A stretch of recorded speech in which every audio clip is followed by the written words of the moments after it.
From the Western Mass News studios in Springfield, this is Western Mass News Getting Answers with Dave Mattson. Well, Happy New Year, and thanks for joining me for this week's edition of Western Mass News Getting Answers, the first one of the new year. Each and every week, I'm joined by political and business leaders and other newsmakers to talk about the issues that impact you. This week, we're getting answers from Holyoke's new mayor, Joshua Garcia.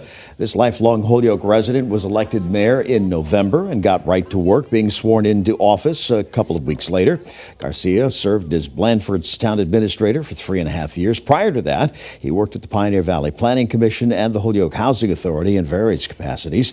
He's also served as a member of the Holyoke School Committee and the Holyoke Fire Commission. Time permitting, we are going to focus on his priorities as mayor, city schools and receivership, getting residents vaccinated against COVID-19, and a recent controversial vote by the City Council. Mayor Garcia, good to see you. Yeah, thanks for having me. Congratulations. It seems like forever now. Congratulations on your win in November. Thank you so much. You become the city's first ever Latino mayor. How do you feel about that? You know, I feel really good. It means a lot to me, and it means a lot to people in our community, recognizing the population that we have that's more than half Hispanic. But throughout the whole campaign, you know, I always tell folks that first and foremost, I'm a Holyoker. And, you know, I'm very much looking forward to represent my city from West Holyoke all the way down to South Holyoke. But nevertheless, it doesn't come least to say that, you know, with a city that's more than, like I said, more than half Hispanic, it means a lot to the people as far as representation is concerned, and certainly want to continue to do what I can to contribute to the fabric of our community, representing the population of the Puerto Rican community as well as the greater population of our city to its entirety. Interesting, too. I mean, history making, and I was just so surprised that it took this long for a Latino to be elected mayor of Holyoke. You think it's one of those things that would have happened a while ago, but right man, right time. Yeah. I mean, it's been an ongoing discussion in our city for many years about how do we dismantle situations that are not allowing people to progress. You know, when we talk about issues around structural racism and whatnot. But, you know, I think when you look at where Holyoke was 20, 30 years ago versus where it is today, I think there's a lot we can be proud of as far as progress is concerned. And particularly when you look at the outcome of the last election, you know, it shows how ready and how far Holyoke has come to today. So we're feeling very good about that. Now, as we tape, you've been in office for a little over a month now. What's your overall assessment of the state of the city of Holyoke? Well, yesterday was the 1 month anniversary. So yeah, I've been there for a month and 1 day. And the overall assessment is this.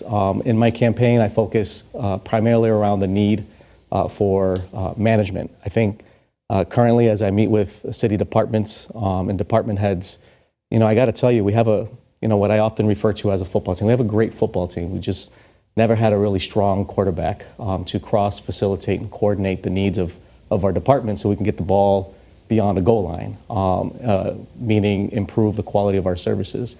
So I think that's where the gap is, and certainly a gap I'm looking forward to fill as we go forward with trying to understand our structural issues as far as the budget is concerned, and get ready for preparing for the new fiscal year beginning July 1. I know everything's small steps. What are your priorities as mayor? What do you hope to accomplish, say, in the first year, the first couple of years? Well, right now, you know, there are a lot of, you know, I've talked a lot about the structural issues as far as our city finances are concerned. It's more about how we're managing our finances and our resources. We have a deficit that has been transferring from one fiscal year to the next. We haven't been able to close, although there's been some progress on that front, but certainly some new ideas we're working on with the finance team to continue to close that gap. We need to start establishing a healthy level of free cash certification through the Department of Revenue, because healthy communities across the Commonwealth depend on a good amount of free cash to keep up with those one-time costs, those large capital expenses, so that we don't have to raise and appropriate or borrow to collect interest. So, you know, there's a lot we have to do internally to get us to that point. And then there's also that proactive planning, having a capital improvement plan to keep up with maintaining and replacing larger equipment, as well as our public infrastructure, our public buildings, streets, our roads, sidewalks, our parks. Instead of this current reactionary, situation that we're in. So there's a lot of moving components to it when it comes to management, and what I hope to do is somehow bring those together. So, we're keeping up with the services that the community expects from their local government. You're looking more long-term, as opposed to managing crisis to crisis. Right, exactly. Yeah. So, we got some short-term objectives that I think, we can do right now. Some of the long-term efforts that I want to focus on are structural and might require even ordinance or charter changes. And those are things that, myself and the council, as well as our community, need to have a harder conversation, and collaborate to understand why these changes are necessary and how it's impacting our community, so that we get the buy-in that we need to make those changes.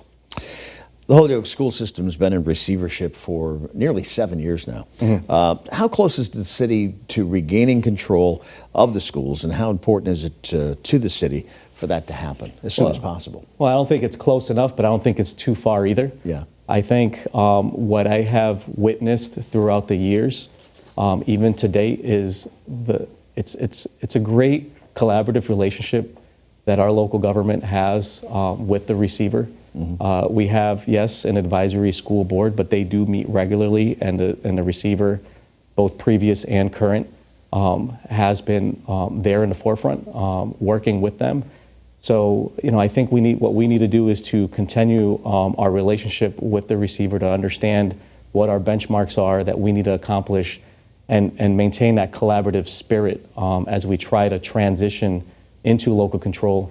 There is, I got to say, I got to give a lot of credit to the school board and the work that they've been putting in with working with the receiver, and also communicating, maintaining an open line of communication with the commissioner, to continue to have that conversation and keep an open mind on what it's going to take to transition back to local control. We just had a retreat Sunday, the school board and myself, as well as the receiver, to continue that conversation and maintain that desire to regain local control. What that looks like, what it is what we're exploring right now collaboratively. But just for the mere fact that they're having that discussion and keeping an open mind to it is a good step in the right direction. So there's light at the end of the tunnel. There is light at the end of the tunnel. Whether if it's next year, like I said, it can't come close enough. But if we can regain control between now and the next 3-4 years, we just have to be sure that we understand what those objectives are, and that we're working together to be sure that we're accomplishing those objectives. I know one of the concerns during COVID and when the kids went back to school is attendance, that it's been down. What's being done to get attendance back up in schools? Yeah, currently the attendance rate is at 86%. Before COVID, the attendance rate, from what I learned, was about 92%. One of the great programs that the school district's been implementing is this program called Test and Stay. So what that means is if children are in close contact with another peer that has gotten COVID, that parents can opt into allowing their children to be tested, rapid testing every day for the next 5 days. And if it continues to show negative, then they don't have to do the mandatory 2-week quarantine, go home. So that program in itself is allowing us to maintain our attendance rate at the 86%. And so that's a positive. My conversation with the receiver, our school superintendent, is that if we weren't doing that, then our attendance rate would be much lower. So I have to give a lot of credit in the school's proactive risk management effort on that front to maintain the attendance rate in the schools. All right, we're going to take a break. When we come back, we're talking a little more about COVID and the impact on the city. And also, the mayor and I talk about the recent city council vote that could impact diversity on the city council.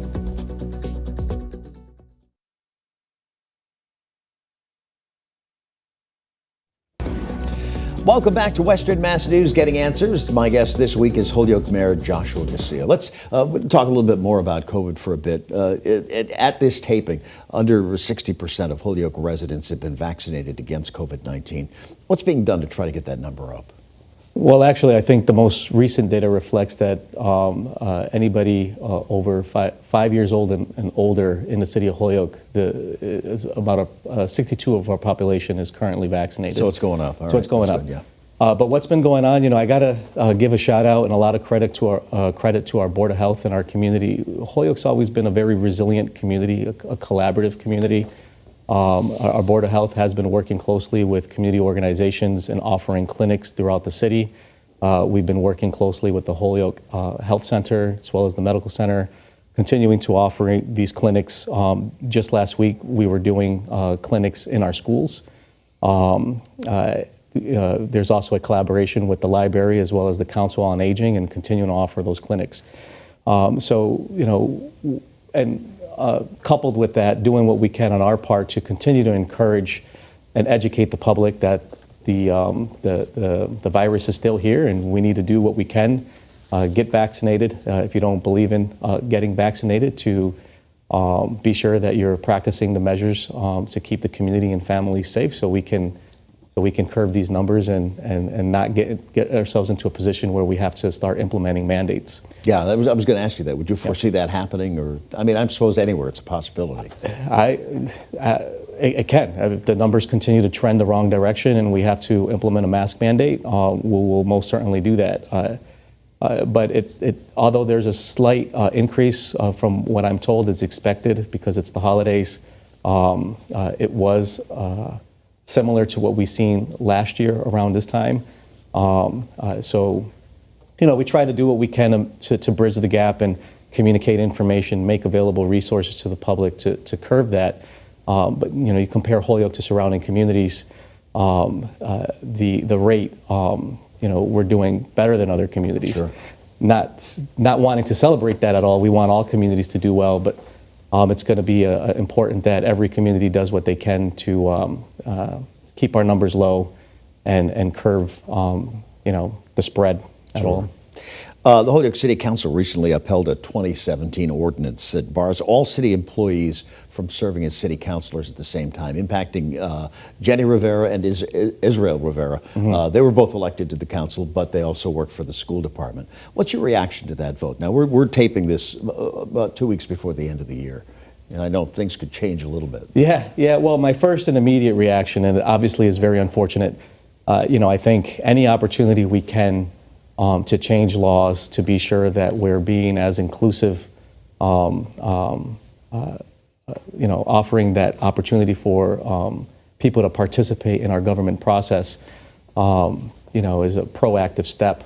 Again, my reaction is very unfortunate, but we'll do what we can to continue to navigate the issue to be sure that not just Jenny and Councilor-elect Izzy, that any person in the future in our community, when they get elected by the people, that there aren't any barriers that won't allow folks that people elect to serve. Some irony to it. I mean, the fact that it's so hard to find good people to run, and now you have two people who've been elected, and they're saying, well, you can't serve. My advice all the time to people in local governments, especially when I was in Blandford, flexibility is extremely important because it is hard to find a good, solid pool of candidates to step up and serve, whether if it's on a board or a committee, to step into an open position, to run for office. There are many reasons why people opt out and choose not to. And when we have an opportunity to maintain a strong pool of candidates and get people to serve, we have to be flexible to allow that so that we can, effectively meet the needs of our community and keep up with mandates. One of the things you talked about during your campaign was a real concern about how the departments function together at City Hall. Yeah. How so? And you think you're making some progress in bringing them together? Well, the concern is, I made reference to the football team reference. Again, I think we have great players on our football team, but never really as strong. So our form of government is antiquated. The mayor is the city manager. And, if you've never done the role before, the role is complex. So that means there's oftentimes learning curves. And so, these departments depend heavily on each other.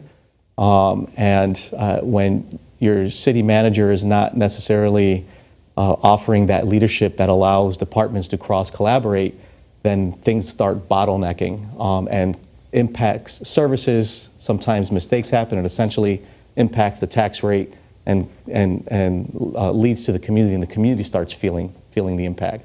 So I think, on the short term, it's great. I'm there. I have that personality and that skill set to navigate personalities, bring people together.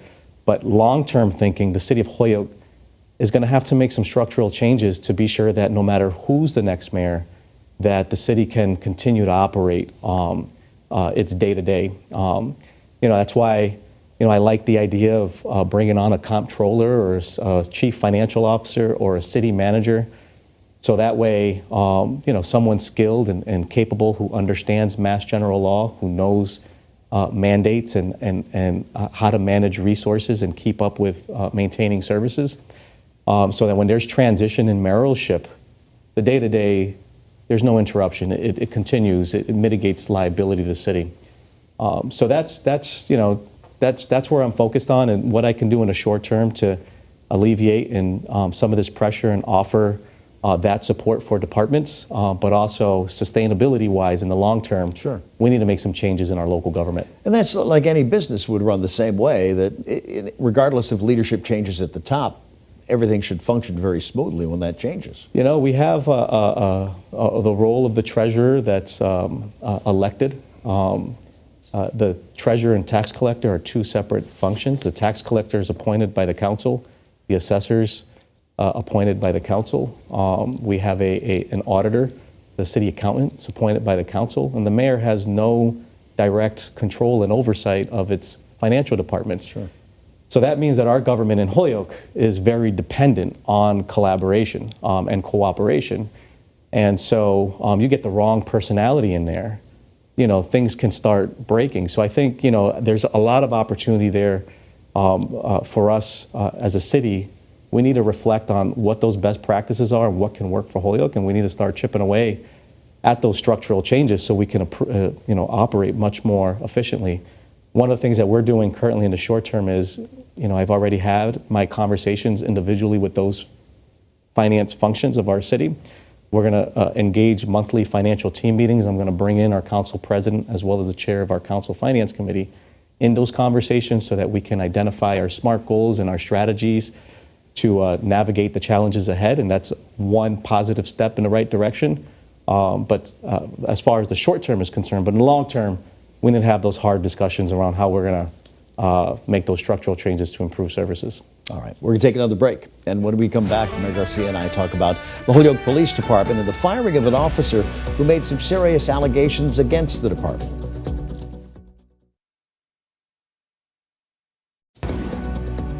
Welcome back to Western Mass News, Getting Answers. Pleased this week to have my guest is Holyoke Mayor Joshua Garcia. In November, Acting Mayor Terrence Murphy fired police officer Rafael Roca for posting a video on YouTube that made allegations of corruption and racism within the police department. Do you support the firing? Well, I think, the city, at the end of the day, Acting Mayor Murphy, and now I'm in there as mayor, him and I, we're both representing the city. And so the decision was made. And so currently the position that I am in now is in the next phase of this process. Yeah. Whether or not I support, I wasn't there to review the process. Acting Mayor Murphy made his decision. And so, I have to now take the baton and do what I can to represent the city moving forward and whatever next decisions that are coming. Roca accused officers of false overtime pay, protecting each other from punishment after misconduct, and creating a culture of racism and favoritism, especially with promotions. The fact is, those allegations were out there. How concerned are you about those allegations? If any of these allegations are true, I'd be very concerned. And, these are concerns that were brought forth from what was reported to me allegations were looked into by former mayor as well as the police department and other departments, and they've concluded their findings and they've made their decisions.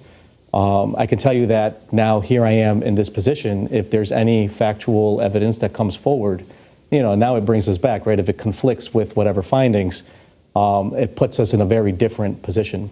And so, I'm going to do what I can to represent the city with what I have. And again, if anything presents itself differently, I'm going to do what I can to look into that and make sure that we're doing what we're supposed to be doing as a city when these concerns come up, and so that they don't happen again. I wasn't around during that time. I wish I was, but here I am now, and we're going to see what presents itself moving forward, so that I can make the hard decisions we need to make to be sure that we're taking care of our employees and making sure that we're managing a department that it's working the way that it's supposed to be working. Police community relations are a concern all across the country. In your month or so as mayor, what's your overall assessment of police community relations in Holyoke? It's such an interesting thing, because when I was campaigning in the first half of the campaign, in the primaries, I only knocked in wards 1 and 2. That was the strategy, and that's Flats, South Holyoke, downtown, Churchill neighborhood, where a lot of the activity is going on in our city. And what I learned was the complete opposite of what we hear a lot on the national level. The feedback I often got from our community is, where is the police? It wasn't, we don't trust the police. It wasn't, we don't want police, or any of that nature. It was more of, there's issues in our community and our police is nowhere to be seen. Really? Why are these problems are going on? And so that was a learning experience for me.